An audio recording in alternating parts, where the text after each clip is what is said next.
समस्त विपत्ति रक्षा करने श्रीकृष्ण सुदर्शन चक्र को आदेश देले। कार्तिक शुक्ल पक्ष राजा पत्नी सह मिसी विष्णुंकर महाभिषेक पूजा आरंभ कले। विप्रगण को यथामान्य दान दे पारणा आदेश भिक्षा करने समय दुर्वासा ऋषि आसी पहुंचबारु तांको भोजन ग्रहण पर अनुरोध कले। दुर्वासा राजा अनुरोध रक्षा करी जमुना जल रे संध्या स्नान शेष करी भोजन करने को कहले। राजा पारणा समय अतिक्रांत होबारु वेद मतरे गंडुसी मात्र जलपान करी दुर्वासा को अपेक्षा कले।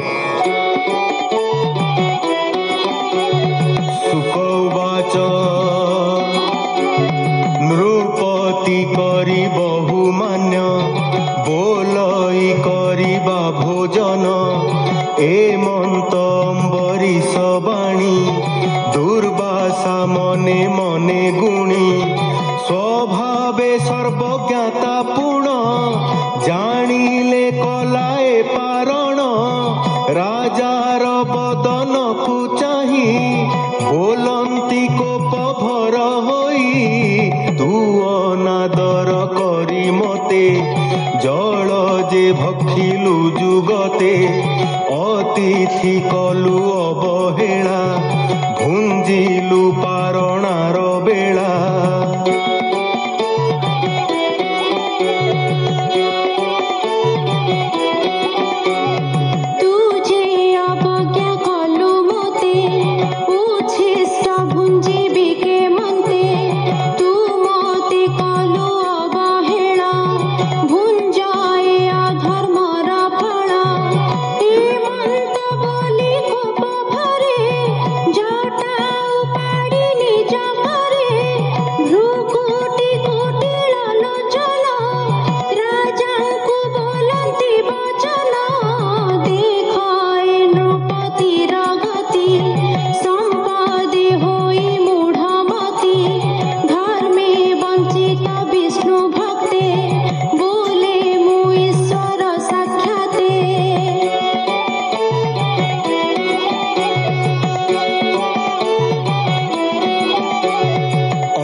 मते पूजा कला पारणा अर्थे निमंत्रिला भिक्षा न देई आग मोते पारण कला ए जुगते मोते जे कला अवहेल स्वदेहे भुंजु तार फल जटा को चाही आज्ञा देले अनल हुओ तू बोइले तक्षणे हुंकार कराल उठिला कृतिहा अनल तेजे आच्छादे दश दिश पवन बहे अणचाश।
विष्णु चक्र आसी कोटि सूर्य प्राय दिशी कृतिहा अनल उपरे पड़िला महानाद भरे तक्षणे अनल लिभिला दिग आकाश प्रकाशिला सुदर्शन तेज देखी दुर्वासा भय बुझे आखि बदने देई बेनी कर भये कंपई थर हर संभ्रमे चाही न पारिला जीवन भये पड़ाइला।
ସୁଦର୍ଶନ ପଛେ ଲାଗେ ସୁଦର୍ଶନ ତେଜ ଦେଖି କେହି ନ ପାରେ ତାକୁ ରଖି କେଣେ ହେଠା ବନ ପାଇଲା ସତ୍ୟ ଲୋକକୁ ପଳାଇଲା ଶୂନ୍ୟେ ପଳାନ୍ତେ ମନ ଦୁଃଖେ ଭଏ ପଶିଲା ବ୍ରହ୍ମ ଲୋକେ ବ୍ରହ୍ମାର ସମୀପେ ମିଳିଲା ଶରଣ ସମ୍ଭାଳ ବୋଇଲା ବିଧାତା ରଖ ମୋର ପ୍ରାଣ ତୁମ୍ଭରେ ପଶିଲି ଶରଣ ଏ ମନ୍ତେ ମୁନି ବାକ୍ୟ ଶୁଣି